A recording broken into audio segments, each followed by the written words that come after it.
Beth here. Today I am going to go over animations and how you can use multiple animations on the same image to create like little movies. I know a lot of you have seen the Feed the Cat and Feed the Cookie Monster that Josie Rudd has done. And so I'm going to show you how you can replicate those animations to create your own. I'm also going to show you, using Little Green, how you can make objects move across the screen seemingly on their own. We're going to start with the more simple stuff, and that is moving Little Green across the screen. So let's say we're in a tap and reveal, and I want him to look like he's just simply flying across the screen. So I have him placed in the center, and I'm going to right-click, animate, and then up here, I'm going to have him fly in from the right. And then I'm going to make sure he's still selected and click this to add another animation to the same image. I'm going to have him fly out to the left, and I'm going to put after previous. So if I hit play and I click, he's going to fly in and out. Now, if I want him to start flying once I get to the screen, say it's not a tap and reveal, it's part of a lesson prop or something where I just want him to automatically fly across, I can click on the first animation and say with previous. This is going to make the animation start as soon as I get to that page. So on its own, it flies across. Now, if I want it to look like he's flying up and spinning and going out, then I can do something a little bit different. So let's say I want him to start down here. I'm going to add an animation and I want him to zoom in. And then I think I'm going to have him spin as he is zooming in. So spin with previous. Now, if I want it to look like he's going up and out, then the easiest way to do this is to then make a copy of him and kind of make the path, that I want him to go. Now, I don't want this same one to show up, so I'm going to hit animation on that one again, disappear, after previous. And I found it's when you do disappear to make it go the fastest it can. Now I'll have him fade in. Yeah, fade in with previous. So let's just check that and make sure it's doing what I want it to do. So yeah, he's moving across the screen. So now I select him, disappear, after previous, and make it go fast. Now I'm going to make another copy, and I want him to go up.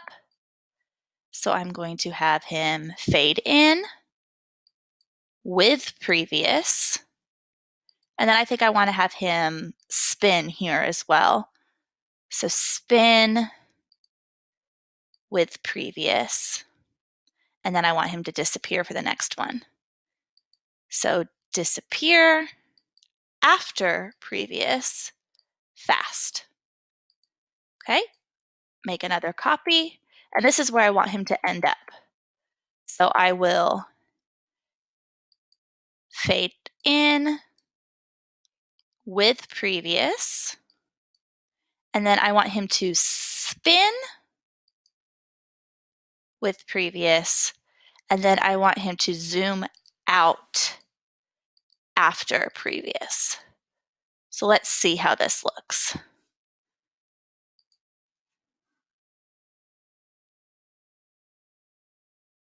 There. So now it looks like he's flying across the screen and disappearing into space. So one thing with this that you want to make sure to watch is the with previous and after previous. If you put everything with previous, then it's all just going to happen at once and you won't really see the animations. So you want to keep this same idea if you're doing something like the feed the whatever animal. And this one was made by Gina Gilmore.